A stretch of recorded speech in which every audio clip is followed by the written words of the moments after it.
Hi guys, this is my Cher look. I almost put the headband on, but I thought it would be too much. Toby's in the background. He had his teeth cleaned yesterday and he's feeling a little not quite so chipper today. Okay, week 6, Are You Normal? Oh, we changed the name, that's right. The Are You Normal series. Alright, so I got the questions here. What do you do when someone asks how much you paid for something? Well, I love to find a good deal. So if I find something that is normally very expensive and I get it for a dime, I'll tell everybody. And a good example of that is when we first moved in here, we had to make a fencing choice.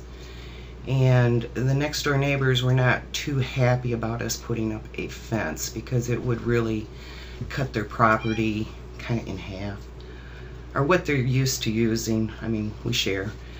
But so we had to make a choice, and we finally ended up going with an electric underground fence. But we have like an acre and a half, and Toby's a big dog, and I wanted to give him a lot of place to run. And I started checking out the underground fencing and all that, and it was going to cost like $900. Yeah. And so one day I was going into town, and I never do this because I'm not really a garage sale person, but I drove by a yard sale, and I had 23 bucks in my wallet, and I had my checkbook. For some reason, I turned around and I went back to this yard sale. ESP? That might. But anyway, I turned around and I went back to the garage sale, and there, in original cartons, you know, the whole 9 yards, was enough dog fence, underground dog fence. They had bought it, never installed it. She had, I think, a $35 price tag on it. And it was more than enough to do everything I wanted to do. And so I said to her, I said, I have 23 bucks in my wallet, and I have my checkbook. I'd be more than willing to write you a check for $35, or do you want 23 bucks cash? And she said, I'll take the 23 bucks. So yeah, I got all my dog fencing, $900 and some, for 23 bucks. And I'm telling you, oh, we did have to install it, but yeah. When you're feeling blue and need a pick-me-up, what do you do? Well, I try to be outside. In fact, I was going to try and do this outside, but it's pretty windy, so I think the camera, it would be noisy. I go to the beach if the weather is permitting. That's anytime I can be around water, and I mean like Lake Michigan, not some little dorky lake with a sandy beach, but yeah, anytime I can go be near water, that's very calming for me. So that's what I do. In the wintertime, it's pretty hard. Found YouTube though this winter, so. Do your pets see you naked? Of course, of course. Do you know how much your spouse makes? Yes, I do know exactly, right down to the penny, how much he makes, because we're both retired under the same retirement plan, and he gets the same check I get every month. How often do you weigh yourself, and what do you weigh when you weigh yourself? What do you wear when you weigh yourself? Well, I used to be like really fanatical about weighing myself, and I would like weigh myself every morning. And that was like, get up, pee, don't drink anything, get on the scales, buck naked. Somehow I got away from that. And I honestly admit I had not weighed myself since like last October, maybe. And the hours spent on YouTube, sitting on my butt, yeah, I put on a few pounds this winter. And so I just like religiously did not weigh myself. And so the other day I had to go to the doctor.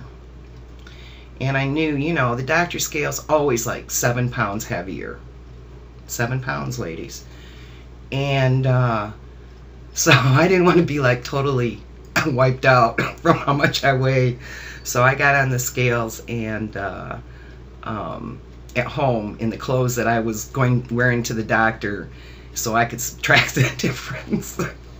But it's not as bad as I thought it was, but I could stand to lose that 10. Oh, well, and the answer of that is, of course, I never weigh myself with clothes on unless, like I just explained. Do you believe in ESP? Do you have ESP?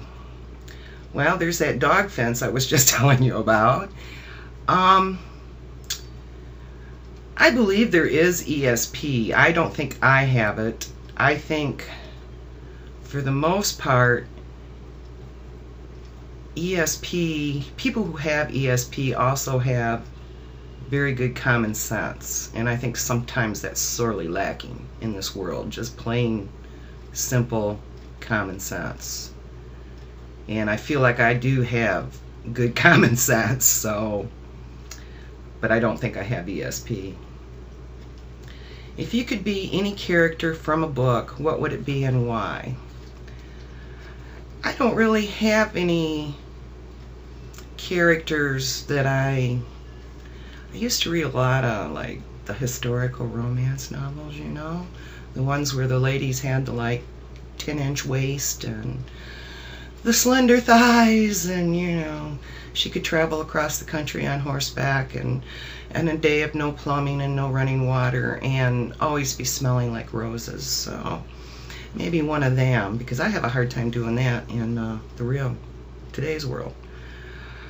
How do I brush my teeth? I have one of these. It's good. It's a Crest spin brush, whatever, pro whitening. I used to have a Sonicare toothbrush, and it died. And that thing used to run for 2 minutes and shut off. But they're like $100 toothbrush, and this is like a $9 toothbrush.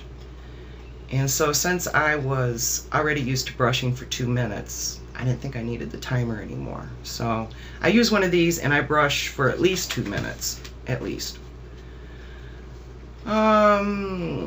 What would you do if a cashier mistakenly gave you back more change than was warranted? I usually tell them, unless I don't notice it. I mean, I used to work in retail, and so I know, you know, if your drawer comes up short and you're making minimum wage, I mean, that $5 or $10 or whatever means a lot to you. So I would tell them, I guess, unless the person was a real jerk. If the person was and I've had that happen where I've told people that you've given me back too much money, and they had been really jerky about it. So, you know, for all you people out there working in retail, it pays to be nice to your customers. It really does. At least it pays to be nice to me. So that's it. That's it. Another exciting Are You Normal? Bye.